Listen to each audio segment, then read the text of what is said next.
Nabisto ang mga tindahan sa Quezon City na nagbebenta ng mahal na presyo ng asukal. Ito'y kahit na bumaba ang sugar gate price. Nasa sentro ng balita si Clazel Pardilla, live.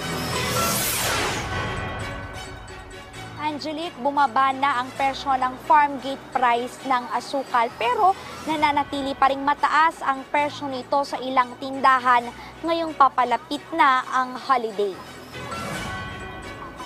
Ayon sa Sugar Regulatory Administration, mula 64 pesos, bumaba sa 49 hanggang 52 pesos ang farm gate price ng raw sugar. Sa tindahang ito sa Litex Market, mula 4,000 pesos na kada sako ng puting asukal, bumagsak na sa 3,000 pesos ang kanilang puhunan. Yung last na deliver po namin mababa, so in-adjust din namin. So from 96, 85 na lang ang per kilo ng white sugar. Basta yung sinabi lang, may mga bagong dating, mas mababa. Pero may ilang tindahan pa rin na nananatiling mataas ang benta sa asukal. Halimbawa, sa pwestong ito, 100 pesos ang per kilo ng refined white at washed sugar. Narito ang paliwanag niya. Medyo mataas pa rin po, ma'am. Lalo't sabi ng iba, magdi-December, tumataas na po talaga yan. Halos dun sa 1/4 po, ang patong lang po namin dyan, pinakamataas minsan, 5 pesos. May plastic pa po yun. Tsaka yung sa mga renta. Nakahuling price monitoring ng SRA naglalaro sa 85 hanggang 100 pesos ang presyo ng puting asukal sa mga palengke. Pumapalo naman hanggang 112 pesos sa mga grocery o mall. Pero para kay SRA Administrator Paul Ascona, dapat nasa 85 pesos lamang yung bawat kilo ng asukal.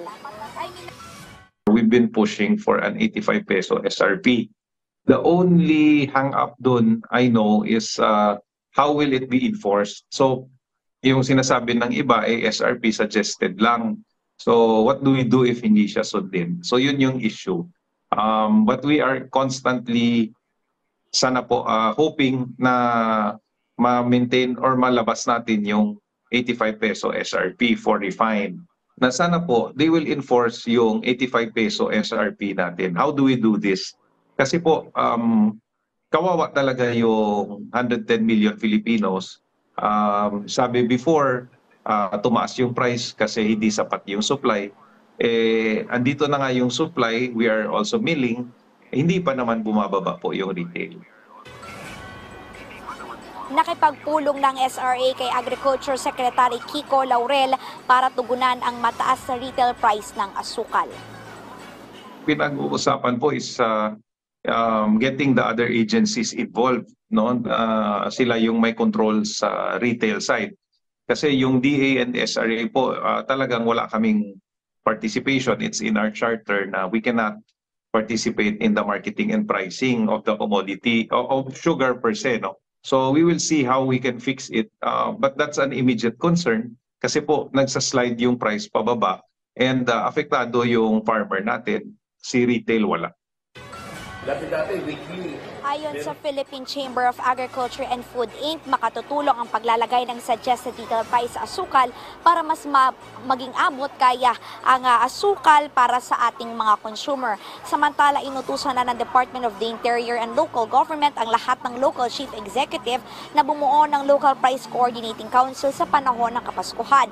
Target itong tutukan ang supply at presyo ng mga pangunahing bilihin gaya ng mga pang Noche Buena. Babantayan din ito yung mga nagbebenta ng labi sa itinakdang SRP. Sa ngayon, binigyan din ng SRA na sapat ang supply ng asukal at hindi muna mag-aangkat hanggang matapos ang milling season. Yan ay hanggang Agosto sa susunod na taon. Angelique? Okay, so Clazel, anong gagawin sa mga nagbebenta ng mahal na asukal? At paano rin nating malalaman na yung binebenta niya ay lumang stock pa ng mas mahal pa talaga ang kanilang puhunan doon?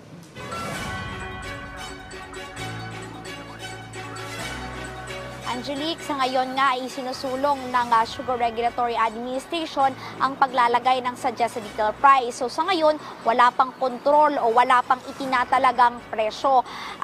Sa mga nakalipas na linggo ay pababa yung presyo ng asukal at gaya nga ng sinabi ni Administrator Paul Azcona, mula nasa 60 plus ay 49 pesos na lamang yung presyo ng raw sugar at nais nila na maramdaman din yan ng mga consumer. Angelique?